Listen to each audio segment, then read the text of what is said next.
आमच्यासाठी तर 4 ऑगस्ट तर स्पेशल आहे, मनूसाठी जास्त आहे स्पेशल. का बरं सांगा? हो, तर 4 ऑगस्ट 2017ला मी पहिल्यांदा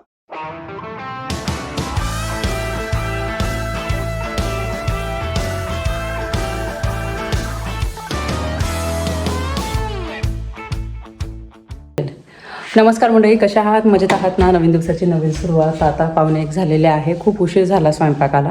म्हणजे आता मी आजचा स्पेशल मेन्यू तर बनवतच आहे, कारण की वातावरण मस्त असं ढगाळलेलं आहे आणि वरणबट्टी खाण्याची खूप क्रेविंग झाली होती आणि सगळ्यांना घरात आहे ना वरणबट्टी आवडते खायला.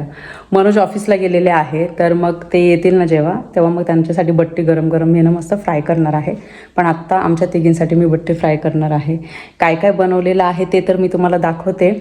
पण मला आहे ना परिवेलाला घेऊन जायचं आहे बाहेर. मला इंडियन स्टोअरला जायचं आहे, काही वस्तू आणायच्या आहे म्हणून.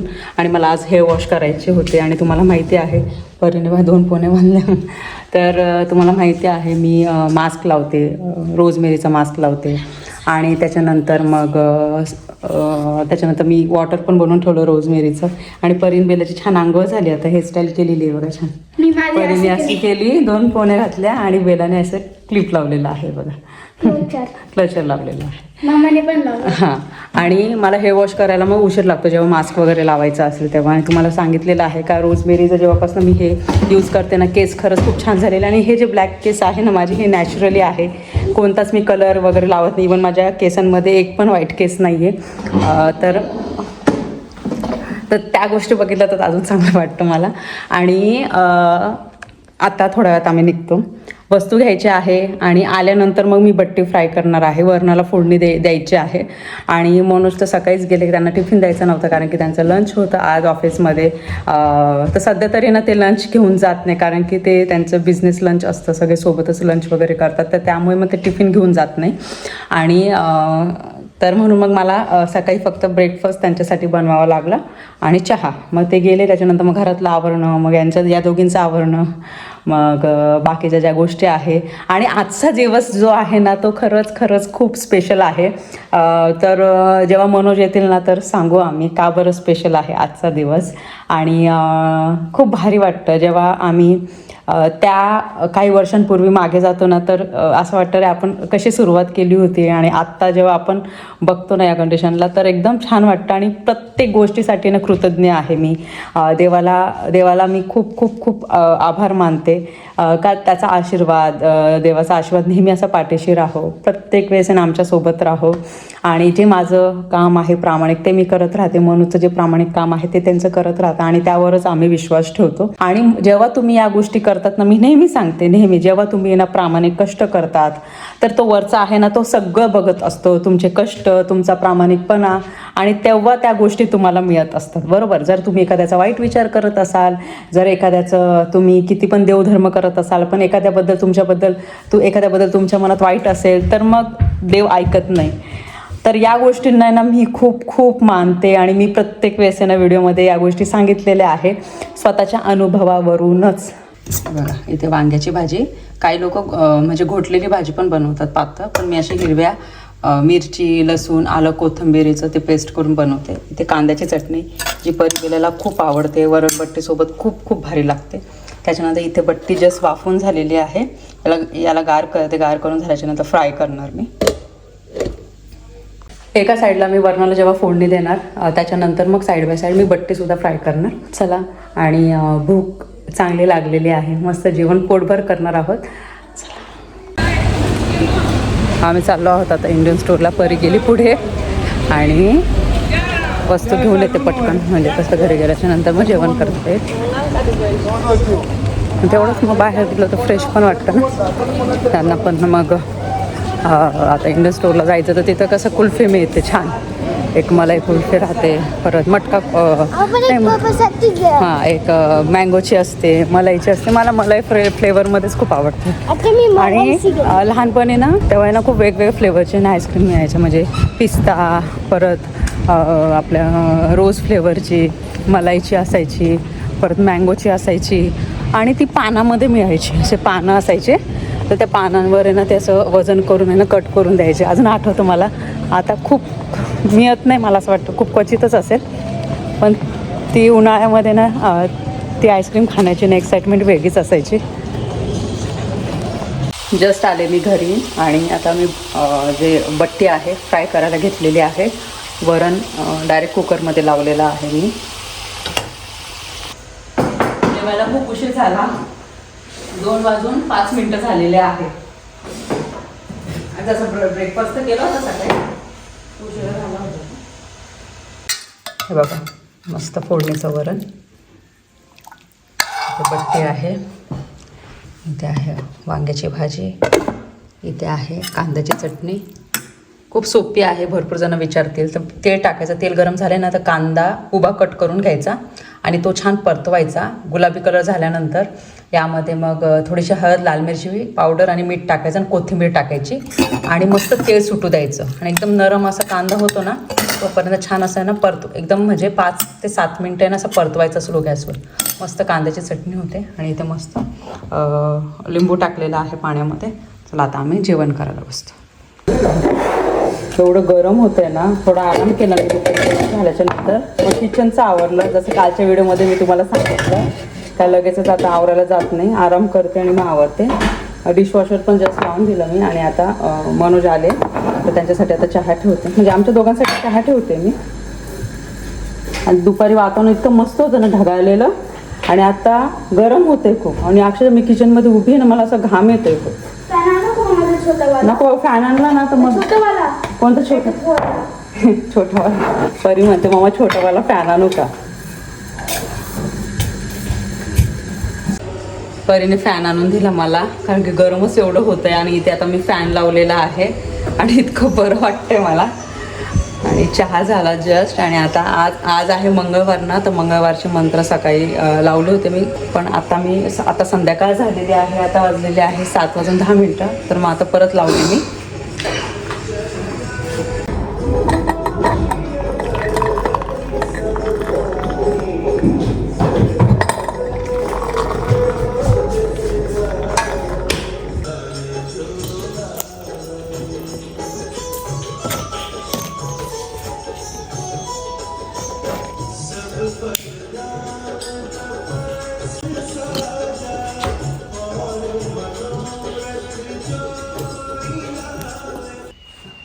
आम्ही बाहेर बसलो, म्हटलं थोडीशी हवा येईल, कारण की खूप जास्त गरम होतंय.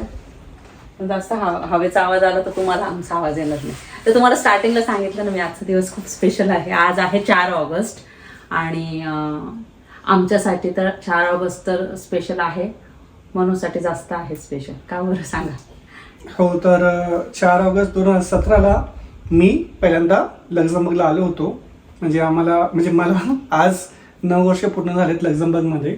आणि ज्यावेळी पण हा दिवस येतो दरवर्षी मला ते दिवस आठवतात की आपण प्लॅनिंग करत होतो. मी UK होतो त्यावेळी, आणि मग आपण फोनवर बोलत होतो आणि इकडे येण्याची प्लॅनिंग करत होतो. ते सर्व दिवस आम्हाला आठवतात.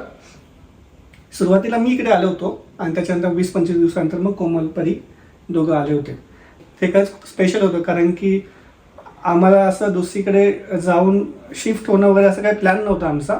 आम्हाला असं वाटलं की स्टार्टिंगची 2-3 वर्ष आपण इकडे राहू आणि थोडं सेविंग वगैरे करू आणि मग परत जाऊ इंडियाला. पण ते कंटिन्यू होत गेलं आणि आज 9 वर्ष पूर्ण झाले.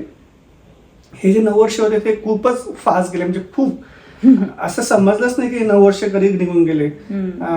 असं वाटतं की 9-10 महिने झाले असतील फक्त, है ना. 9 वर्ष झालेच नाही अजिबात. आम्हाला ते अजून पण आठवतं की आम्ही स्टुडिओ अपार्टमेंटमध्ये राहत होतो. परी छोटी होती, ती क्रशमध्ये म्हणजे ते डे केअरमध्ये जात होती. तिला सोडायचो. तिने स्कूल स्टार्ट केलं. मग आम्ही परत दुसऱ्या अपार्टमेंटमध्ये शिफ्ट झालो. मग बेला झाली. मग घर बाय केलं. नंतर मग त्या घरामध्ये आम्ही 5 वर्ष राहिलो. त्यानंतर मग हे घर बाय केलं. मग इकडेही शिफ्ट झालो. इथे आता काही महिने होऊन गेले, काही कळालंच नाही. तर हे दिवस खूप लवकर निघून गेले. आणि ह्या 9 वर्षामध्ये चांगल्या वाईट सर्व गोष्टी घडल्यात. आपल्याला काही वाईट गोष्टीबद्दल बोलायचं नाही, चांगल्याच गोष्टीबद्दल बोलू आपण. पण हे 9 वर्ष खूप फास्ट गेले आणि मला असं वाटतं की ते लाईफ चेंजिंग 9 इयर्स होते आमच्या लाईफचे. आम्ही दोघं लग्नानंतर जेवढे वर्ष इंडियामध्ये राहिलो आणि त्याच्यापेक्षा जास्त आम्ही इकडे राहिलो. लग्नानंतर आपण काय 3-4 वर्ष राहिलो ना. 3 वर्षच फक्त. आम्ही लग्नानंतर 3 वर्षच फक्त आम्ही इंडियामध्ये राहिलो. आणि त्याच्यापेक्षा जास्त वर्ष इथेच राहिलो. सुरुवातीला 2-3 वर्ष मनोजने सांगितलं ना तुम्हाला का मी म्हणजे आमचं ठरलं होतं 2-3 वर्ष जायचं आणि आपण जाऊन निघून, नाही का, कारण की एवढं वर्ष कोण राहणार इथे आपले लोक नाही, इंडियन्स नाही, आपल्यासारखं काहीच नाही इथे, मी नाही राहू शकत मनोजला म्हटलं सुरुवातीला. पण नंतर ना इथल्या वाईफची इथल्याच्या सगळ्या गोष्टी ना त्याची सवय होऊन जाते, इथल्या लाईफस्टाईलची सवय, ऑनेस्टली सांगू का, इथल्या लाईफस्टाईलची तुम्हाला सवय होऊन जाते. रस्ते स्वच्छ असो, सगळ्या गोष्टी असो. पण याचा अर्थ असा नाही की आपलं इंडिया वाईट आहे किंवा मग आपल्या इथले रस्ते खराब आहे किंवा एज्युकेशन खराब आहे. पण ज्या गोष्टी आम्हाला बऱ्या वाटल्या त्यामुळे आम्ही ते थांबलोय. पण याचा अर्थ असा अजिबात नाही आहे की आपलं इंडिया खराब आहे आणि आम्ही इंडियाला येणार नाही. आम्ही इंडियाला येऊ, पण आता त्याला वेळ लागेल. आम्हाला माहिती नाही नक्की कधी परत येऊ इंडियाला, पण आता परिबळाचं एज्युकेशन इथेच कम्प्लीट होईल, मला तरी असं वाटतं. आणि त्यांना ह्या एज्युकेशनची सवय पण लागली. आपल्या भारतामध्ये सब्जेक्ट वेगळे आहे, हिंदी, मराठी, आणि ते आत्ता या एजला परिबेलाला डिफिकल्ट जाईल. भरपूर जण सजेशन करतील का तुम्ही त्यांना शिकवायला सुरुवात करा, पण लगेचच त्या गोष्टी होणार नाहीये.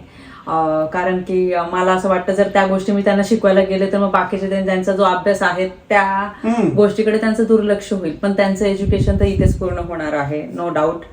पण मग इथे सुरुवातीला आम्ही येऊ, पण आता कधी येऊ माहित नाही, 10 वर्षानंतर, 15 वर्ष, आम्हाला नाही माहिती. पण ते एकच आहे ना, आपण जेव्हा आलो तर परत नव्याने संसार पूर्ण उभा केला, परत छोट्या छोट्या गोष्टीने संसार करायचा. आणि तुम्हाला मी म्हटलं पण ना, आता या ऑगस्टमध्ये आम्हाला, मागच्या वेळेसच म्हटलं का 9 वर्ष पूर्ण होऊन या ऑगस्टमध्ये आम्हाला 10th स्टार्ट होईल. म्हणजे एवढे जे पण आम्हाला आता ओळखीचे मिळतात, तुम्हाला किती वर्ष झाले, जेव्हा मी म्हणते ना आम्हाला 9 वर्ष झाले आता पूर्ण, तर मग बापरे, म्हणजे तुम्ही तर खूप जुने आहात आता इथे, म्हणजे इथले लोकलच आहात तुम्ही, असं म्हणतात ते. कारण की सुरुवातीला 1-2 वर्षच त्यांना झालेले असतात आणि 9 वर्ष म्हणजे खूप डिफरन्स आहे ना. तर त्यांना असं वाटतं आता तुम्हाला सगळ्याच गोष्टी माहिती आहे इथले, आणि तुम्हाला आपण जे लोक राहतात सगळे कोपरा माहिती असतो, तर ते तुम्हाला सगळं माहिती आहे. पण छान होते हे 9 इयर्स. आणि मला माहिती की खूप जणांच्या ह्या विश असतील, इच्छा असतील, लोकांचे गोल्स असतील की आपणही बाहेरच्या देशामध्ये जावं, जॉब करावा. आणि आम्ही जे केलं किंवा आम्ही जे लाईफ जगतोय ही काही मोठी गोष्ट नाही आहे. कोणी बाहेर जाऊ शकतं, जॉब करू शकतं. प्रॉब्लेम काय असतो, फक्त आपल्याला चान्स मिळण्याचा, जो आम्हाला मिळाला आणि त्यामुळे आम्ही इथे आलो. म्हणजे नॉलेज वाईज मला असं वाटतं की सगळ्यांना नॉलेज असतं, सगळ्यांना एक्सपिरियन्स असतो, सर्वांचा फॅमिली बॅकग्राऊंड चांगला असतो. फक्त एवढंच असतं की चान्स मिळणं महत्त्वाचं आहे. खूप जण मग कोमलला मेसेज करतात, मला मेसेज करतात की आम्हालाही बाहेरच्या देशामध्ये जॉब करायचा आहे, कसं करायचं, काय करायचं. आम्ही त्यांना नेहमी सांगतो की बघा, तुम्ही जॉब सर्च करा आणि जे आहे तुम्हाला स्पॉन्सरशिप मिळेल किंवा काही कंपनी असेल जे इंटरेस्टेड असेल तुमच्यामध्ये, तर ते तुम्हाला नक्की ऑफर देतील. पण ह्या गोष्टीला खूप वेळ लागतो. आम्हालाही वेळ लागला होता, असं नव्हतं की आम्हाला लगेच स्टार्ट केलं आणि आम्हाला ऑफर मिळाली. आम्हालाही 2-3 वर्ष लागलेच. मी कोमल ज्यावेळी आमचं लग्न झालं त्याच वेळी कोमलला सांगितलं की माझं असं प्लॅन आहे पुढे फ्युचरमध्ये, पण असा काही स्ट्रिक्ट प्लॅन नाही येतो, म्हणजे की असं करायचंच आहे मला. जर आपल्याला मिळालं तर आपण जाऊ, नाही मिळालं आपण इंडियामध्ये किंवा पुण्यामध्ये तर खुश आहोतच. त्यामुळेच आम्ही ते पुण्यामधलं घर सुद्धा घेतलं होतं. पण हे सांगायचं मला की हे जे काही अचीव्ह केलं आहे किंवा मग तुम्हाला असं वाटतं की बाहेरच्या देशामध्ये जाणं थोडंसं मुश्किल आहे, डिफिकल्ट आहे, असं काही नाही. आणि युरोपच असा पर्याय नाही आहे, तुम्हाला भरपूर बाकीचे कंट्रीज आहेत. दुबई आहे, USA आहे, UK आहे, परत ऑस्ट्रेलिया, न्यूझीलंड, तिकडे पण तुम्ही ट्राय करू शकतात. तिथे पण लाईफ खूप चांगली आहे. पण आता गोष्ट चालू आहे आपल्या 9 इयर्सबद्दल. तर हे 9 इयर्स खरंच खूप सुंदर होते. ह्यामध्ये आम्ही 2 घरं घेतली, आमची दुसरी मुलगी पण झाली, बेला, दुसरी गाडी पण घेतली. दुसरी गाडी घेतली, नाही तिसरी गाडी ऍक्च्युली तिसरी गाडी आहे आमची. सर्वात अगोदर ब्ल्यू कलरची BMW होती. आमच्या दोघांच्या आई इथे येऊन गेल्या. तर हे जे 9 इयर्स होते खरंच खूप खूप छान गेले. आणि आम्ही भरपूर देश सुद्धा फिरलो. आणि मला असं वाटतं जर आम्ही इंडियामध्ये असतो तर हे पॉसिबल झालं नसतं. मे बी आम्ही इंडियामध्ये भरपूर फिरलो असतो, पण इतक्या कंट्रीज फिरणं मुश्किल झालं असतं. कारण की मग विजा हे ते, याचा इथे तुम्ही युरोपमध्ये राहतात तो विजा प्रोसेस वगैरे तुम्हाला करायची गरज पडत नाही, तुम्ही इझिली फिरू शकतात. पण मग इंडियामध्ये असं तर ते थोडं डिफिकल्ट झालं असतं. पण तेही आमचं स्वप्न पूर्ण झालं की आमचंही दोघांचं स्वप्न होतं की आम्हाला खूप फिरायचं आहे, आम्हाला खूप देश फिरायचं. म्हणजे आम्हाला म्हातारा झाल्याच्या नंतर आहे ना, म्हातारा झाल्याच्या नंतर आम्हाला फिरायचं नाहीये. आम्हाला असं वाटतं आम्ही यंग आहोत ना, तर यंग मध्येच आम्हाला पूर्ण फिरायचंय. कारण की काय होतं माहिती, हे मनोजचं आहे ऍक्च्युली. म्हणून म्हणतो कोमल आपण आहे ना, म्हणजे खूप मेहनत करतो, पैसे कमवतो, पण मग आपलं एज निघून गेल्याच्या नंतर आपण फिरण्याचा काय फायदा, तेव्हा आपली तेवढी एनर्जी राहत नाही, आपला तेवढा स्टॅमिना राहत नाही फिरायला. आपण यंग आहोत, आपण मुलांची खूप काळजी घेतोय, त्यांना बेस्ट लाईफ देण्याचा प्रयत्न करतोय परिवेलाला. पण मला मनोज म्हणतात मग कोमल आपण पण आपली लाईफ जगली पाहिजे असं वाटतं. आपण यंग आहोत तर आपण पण सगळ्या गोष्टी फिरल्या पाहिजे. तर हे मनोजचं पहिल्यापासून आहे. आणि मला ट्रॅव्हल करणं आवडतं, पण माझ्यापेक्षा मनोजला जास्त आवडतं. आणि हे 9 वर्ष आपण कुठे दुसऱ्या कंट्रीमध्ये मूव्ह होण्याचा म्हणजे असं विचार पण नाही केला, कारण की आम्हाला असं वाटतं नाही बाबा आपण इथे राहत आहोत एवढ्या वर्षापासून. आणि मनोज भरपूर बिझनेस मीटिंगसाठी किंवा त्यांच्या बिझनेस ट्रिपसाठी गेलेले आहे, तर कम्पॅरिझन मध्ये हे चांगलं वाटलं मनोजला, म्हणून आम्हाला. मला तरी लक्झमबर्ग बेस्ट वाटतं. जर तुम्हाला ऑफर मिळते किंवा तुम्हाला मूव्ह व्हायचं असेल तर लक्झमबर्ग खरंच बेस्ट ऑप्शन आहे. फॅमिलीसाठी, जॉबसाठी, सिक्युरिटीसाठी, परत लाईफ बॅलन्ससाठी हे खूप बेस्ट ऑप्शन आहे. काही लोक ऍग्री करत, म्हणजे प्रत्येकाचं वेगळं असू शकतं. पण हे आम्ही आमचा एक्सपिरियन्स नुसार सांगतो तुम्हाला, कारण की आम्हाला दुसऱ्या कंट्रीमध्ये मूव्ह नव्हतं व्हायचं. आम्हाला असं वाटतं आता एवढे वर्षापासून इथे राहत आहोत, सगळं सेट झालेले आहे, घरं घेतलेली आहे, सगळ्या गोष्टी, तर दुसऱ्या देशामध्ये नाही जात. म्हणजे मला पण असं वाटतं मी दुसरीकडे गेलो ना तर मला नाही चांगलं वाटतं. मला असं वाटतं आपण इथे राहत आहोत, सगळ्या गोष्टी आहेत, तर मग मूव्ह नको व्हायला, इथेच बेस्ट आहे. परत ह्या 9 इयर्स मध्ये कोमलने तिची युट्यूब जर्नी पण स्टार्ट केली. ते पण एक म्हणजे पॉझिटिव्ह होतं आमच्यासाठी. तर ती इंडिपेंडन्स झाली, तिला जे तिच्या लाईफमध्ये करायचं होतं ते तिने केलं, आणि त्यासाठी मी सुद्धा खूप खुश आहे. काही आमच्या अजून विश आहेत, ज्या म्हणजे आमचे गोल्स आहेत किंवा जे प्लॅन केले पुढे करायचं ते आम्ही करूच, आणि ते हळूहळू तुम्हाला युट्यूबद्वारे सुद्धा दिसेल. मला असं वाटतं जोपर्यंत त्या गोष्टी कम्प्लीट होत नाही तोपर्यंत आपण सांगितल्या नाही पाहिजे, आणि सांगितल्या म्हणजे कम्प्लीट झाल्यानंतर तुम्हाला ते ऑब्व्हियसली दिसेलच. पण ह्यानंतर तुमच्या भरपूर जणांचे मेसेज येतील आम्हाला की कॉंग्रॅच्युलेशन्स, तुम्ही एवढे वर्ष कम्प्लीट केले, तर त्यासाठी ॲडव्हान्समध्ये थँक्यू. आणि जर कोणी तुम्ही जॉब शोधत असेल तर तुम्हाला सर्वांना ऑल द बेस्ट. तेच ना. आणि ते युट्यूब मध्ये पण आपण यांना चांगल्या मेमरीज यांना बनवलेल्या आहेत नाही का. सगळ्या गोष्टी, आपले ट्रॅव्हलचे व्हिडिओ त्याच्यामध्ये आहे.